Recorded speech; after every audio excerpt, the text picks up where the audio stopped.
જ્યાં વિશ્વાસ શબ્દ નથી રહેતો, અનુભવ બની જાય છે. એવું પાવન સ્થાનક એટલે તાપી જિલ્લાના સોનગઢમાં બિરાજમાન રોકડિયા હનુમાનજી. કૃપા વરસાવતા દાદા અને ભક્તોના દરેક સંકટ હરતા દાદા. સદીઓથી આ સ્થાનક પર અંજની પુત્ર હનુમાનજી પોતાના ભક્તોને આશીર્વાદ આપી રહ્યા છે. તો ચાલો ત્યારે ભક્તિભાવથી નમન કરીએ અને દાદાનો મહિમા જાણીએ, સાથે તેમના પરચાઓની એક ઝલક આપને કરાવીએ.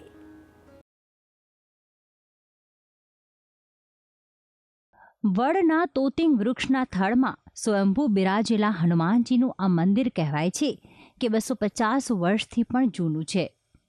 એક સમય ગીચ જંગલ વિસ્તારમાં આવેલા આ મંદિરમાં આવતા શ્રદ્ધાળુઓને દાદાના અનેક પરચાઓ મળ્યા હતા અને આજે પણ આ મંદિર શ્રદ્ધાળુઓમાં ભારે આસ્થાનું કેન્દ્ર બન્યું છે. છત્રપતિ શિવાજી પણ આ મંદિરે રાત્રિ રોકાણ કરી ગયા હોવાની ભક્તજનોમાં માન્યતા છે.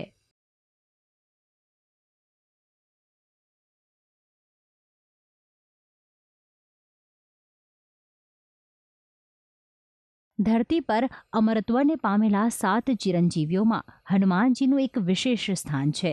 ત્યારે કળિયુગમાં અંજની પુત્ર હનુમાનજી ભક્તોના સંકટ દૂર કરે છે તેવી અતૂટ શ્રદ્ધા પ્રવર્તે છે. ત્યારે સોનગઢ નજીક આવેલા રોકડિયા હનુમાનજીના અનેક પરચાઓ તેમના ભક્તજનોને મળી ચૂક્યા છે. ત્યારે પવનપુત્ર હનુમાનજીના સ્થાનકે આવનાર ભક્તો પણ હનુમાનજી તેમની તમામ મનોકામના પૂર્ણ કરતા હોવાનો વિશ્વાસ રાખે છે.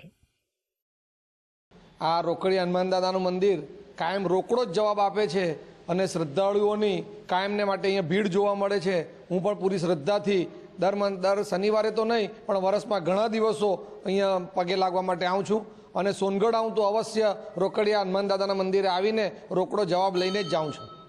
સદીઓ જૂનું હનુમાનજીનું આ સ્થાનક સમય જતાં તેમના ભક્તો દ્વારા જીર્ણોદ્ધાર કરવામાં આવ્યો. ત્યારે નજીક આવેલા થર્મલ પાવર સ્ટેશનમાં કોન્ટ્રાક્ટ મેળવવા આવેલા એક કંપનીના માલિકે રોકડિયા હનુમાનજીના દર્શન કર્યા હતા.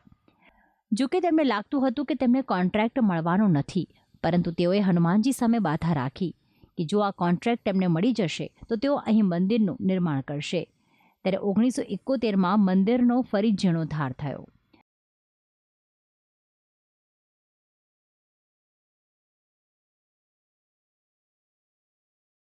અહીં જે ભક્તોની માનતા પૂરી થાય છે તે શનિવારે કે મંગળવારે સવામણી કરાવે છે, એટલે કે મહાપ્રસાદીનું આયોજન કરે છે.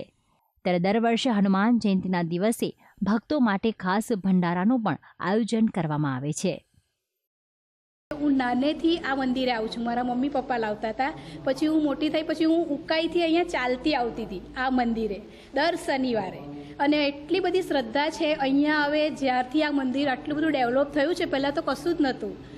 એક જંગલ વિસ્તાર છે અહીંયા ઉકાઈ, પણ એટલું બધું ડેવલપ થયું છે અને આ મંદિરની એટલી બધી શ્રદ્ધા છે કે લોકો જે બાબા બેબી આવે છે એની સવામણી કરે છે અહીંયા. સવામણી એટલે એટલું બધું લોકો શ્રદ્ધાથી અહીંયા કરે છે અને જે લોકો અહીંયાથી છોડીને જતા રહ્યા છે એ લોકો તો ક્યાંથી લોકો બરોડા, અમદાવાદ ક્યાંથી લોકો અહીંયા સવામણી કરવા આવે છે. તાપી જિલ્લાના પ્રસિદ્ધ સોનગઢના રોકડિયા હનુમાનજીની ખ્યાતિ દેશ વિદેશ સુધી ફેલાયેલી છે. પરદેશ ગમન કરી ચૂકેલા કેટલાક અહીંના સ્થાનિકો જ્યારે પણ સ્વદેશ પધારે છે ત્યારે દાદાના દર્શન કરવાનું ચૂકતા નથી. મંદિર પરિસરમાં શનિદેવ અને મહાદેવના મંદિરો પણ બનાવવામાં આવ્યા છે, જેના દર્શનનો લાહવો શ્રદ્ધાળુઓ લઈ રહ્યા છે. ત્યારે અહીં આવતા દરેક લોકોને એક અનોખી શાંતિનો અનુભવ થાય છે અને હનુમાનજી હાજરા હજુર બેઠા છે તેવો અનુભવ ભક્તો કરે છે. લોકો પોતાની માનતાઓ, પોતાની કંઈક જે ઈચ્છા હોય તે પૂર્ણ કરવા માટે અહીંયા કંઈ ને કંઈ આખડી બાધા રાખે. કેટલાક બહેનો અહીંયા આવે, જેમને બાળકો ના થાય તે બાધા રાખીને ત્યાર પછી એમને બાળકો થયા છે. અહીંયા ઘણા આવે છે, કહે છે કે અમે આ પ્રકારે બાધા રાખીએ. અહીંયા પારણા મૂકવામાં આવે છે. જેમને ત્યાં પારણું બંધાય છે, પારણા સોનાનું ચાંદીનું પારણું મૂકે. જેમને ત્યાં કંઈક તકલીફ હોય ઘરમાં તો એ બાધા રાખીને ત્યાર પછી એ સફળ થયા છે. રોકડિયા હનુમાનજી એ ભક્તોના વિશ્વાસ અને આસ્થાનું પ્રતીક છે અને તેના દર્શન કરીને ભક્તો કરે છે ધન્યતાની અનુભૂતિ. ભક્તિ સંદેશ ન્યૂઝ, તાપી.